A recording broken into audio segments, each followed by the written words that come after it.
Hello friends, मैं सुभाष ई पाठशाला में आप सभी का स्वागत है।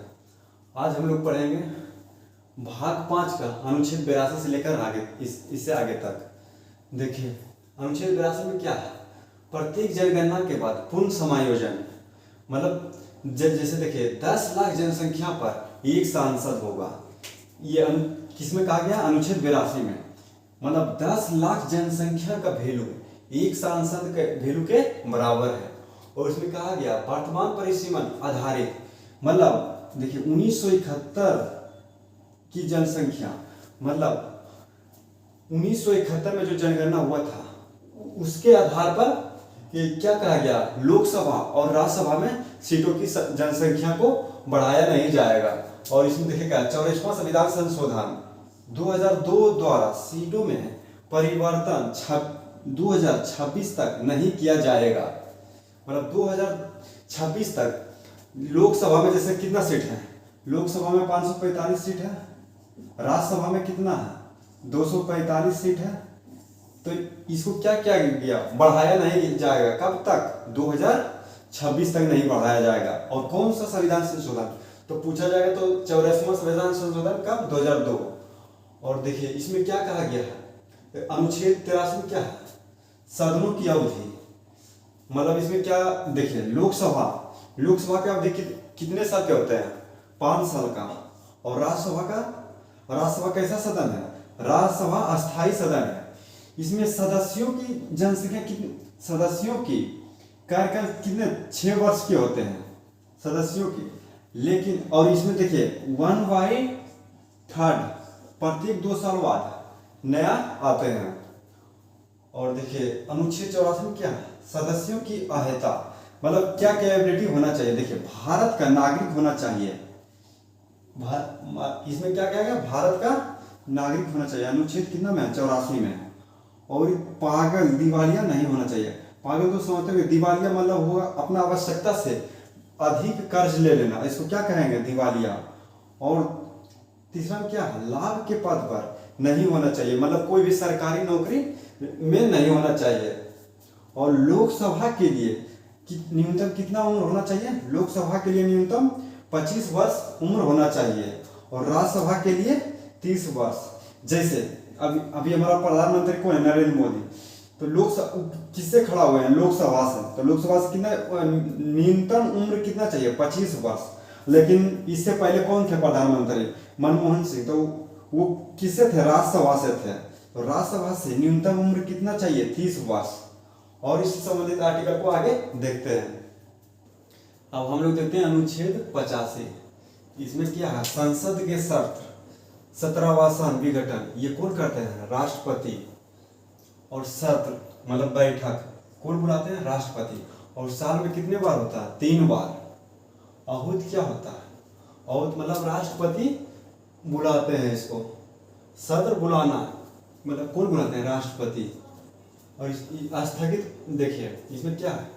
कुछ समय के लिए कार्यवाही रोकना, इसी को क्या कहा जाता है? स्थगित। और मतलब देखिए इसमें लोकसभा में कौन रोकते हैं? लोकसभा में अध्यक्ष। और राज्यसभा में सभापति। सभापति कौन होते हैं? उपराष्ट्रपति राज्यसभा के सभापति होते हैं। और देखिए लोकसभा में कितना सीट होता है?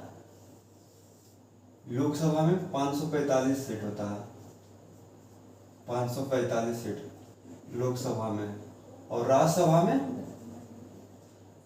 में कितना होता है? 245।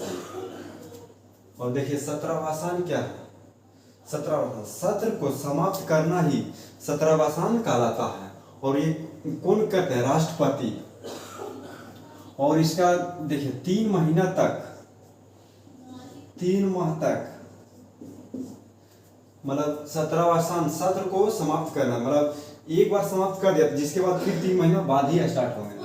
और देखिए विघटन या भंग, इसमें क्या है? केवल लोकसभा के बहुमत खो देने पर राष्ट्रपति द्वारा विघटन या भंग किया जा सकता है। जैसे लोकसभा में सरकार बनाने के लिए कितना? 272 सीट चाहिए, तो 273 देखिए 273 सीट चाहिए, ठीक है। जैसे अभी जैसे बीजेपी कितना है, बीजेपी का अभी कितना, जैसे 303 है, इसमें जैसे 50 को क्या किया, 50 को जैसे इससे इस्तीफा दे दिया, तो क्या हो गया, ये भंग हो गया। तो इसी को कहा जाता है कुछ विघटन या भंग किया जाना।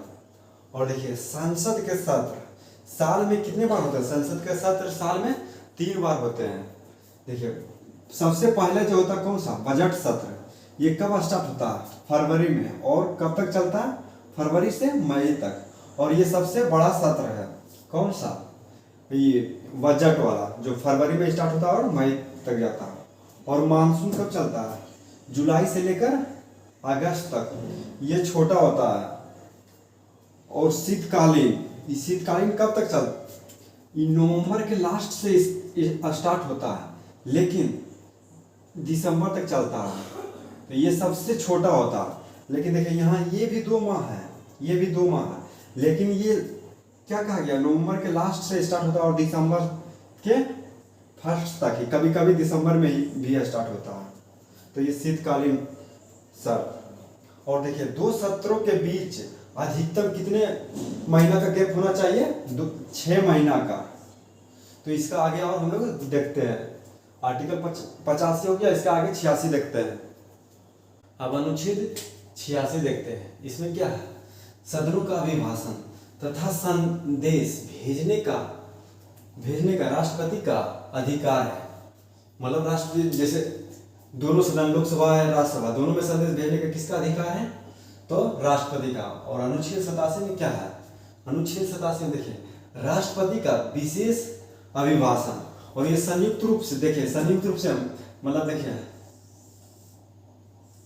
लोकसभा राज्यसभा, मतलब दोनों मिला के संयुक्त रूप से अभिभाषण कौन करते हैं, राष्ट्रपति। देखिए इसमें क्या क्या गया, प्रत्येक वर्ष की प्रथम बैठक, मतलब प्रथम बैठक बजट सत्र, मतलब ये कब होता है, फरवरी से लेकर मई तक। और नव निर्वाचन लोकसभा की प्रथम बैठक, मतलब लोकसभा की जो प्रथम बैठक होगा उसमें।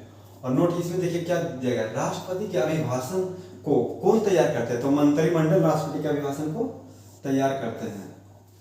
और अनुच्छेद 88 में देखिए क्या है, सदनों में मंत्री तथा महानुवादी का अधिकार। ये महानुवादी ना लोकसभा और ना ही राज्यसभा का सदस्य होता है, लेकिन फिर भी दोनों सदनों में वो क्या करता है, भाग ले सकता है, लेकिन वोट देने का अधिकार इनके पास नहीं है। दोनों सदन में से किसी में वोट नहीं दे सकते हैं।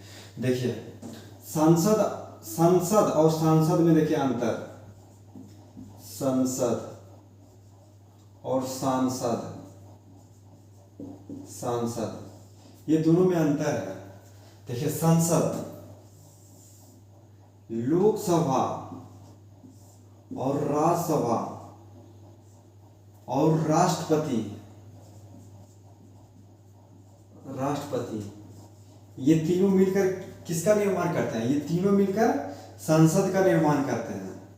और सांसद जैसे कोई एक जिला का होता है, सांसद क्या होता है, कोई एक जिला का होता है। और संसद लोकसभा, राज्यसभा और राष्ट्रपति मिलकर संसद का निर्माण करते हैं। संसद एक भवन है, ठीक है। और इससे आर्टिकल आगे देखते हैं हम लोग। अब हम लोग देखते हैं अनुच्छेद 89। इसमें क्या है, राज्यसभा के सभापति एवं उपराष्ट्रपति की चर्चा है। अनुच्छेद कितना में, अनुच्छेद 89 में। इसमें देखिए सभापति, उपसभापति और क्या, संसद का सदस्य नहीं होता है। कौन, सभापति संसद का सदस्य नहीं होता है। और राज्यसभा का पीठासीन कौन होते हैं, सभापति। और देखिए क्या है, सभापति के अनुपस्थिति उसका कार्य उपसभापति संभालेंगे। और देखिए क्या है, जब दोनों अनुपस्थित हो तो वरिष्ठ सदस्य में से कुछ है राष्ट्रपति जिन्हें कहें वह कार्य संभालेंगे। जैसे कौन है, दोनों, जैसे दोनों में क्या, सभापति और कुछ है उपसभापति, दोनों अनुपस्थित रहे तो राष्ट्रपति किसको कहेंगे, जो सबसे वरिष्ठ होगा। मतलब वरिष्ठ मतलब उम्र में वरिष्ठ नहीं, मतलब जिसका कार्यकाल देखिएगा सबसे ज्यादा दिन तक रहा है। तो दोनों में जो वरिष्ठ होंगे उसे कौन कहेंगे? राष्ट्रपति। और देखिए सभापति, सभापति अपना त्याग पत्र किसको, सभापति अपना त्याग पत्र किसको देंगे? राष्ट्रपति को। सभापति कौन बनते हैं? उपराष्ट्रपति सभापति बनते हैं। और उप सभापति अपना त्याग पत्र किसको देंगे? सभापति को देंगे। उपराष्ट्रपति अपना त्याग पत्र सभापति को देंगे। तो दोस्तों आज के लिए इतना ही, फिर मिलेंगे नेक्स्ट क्लास में। तब तक के लिए जय हिंद।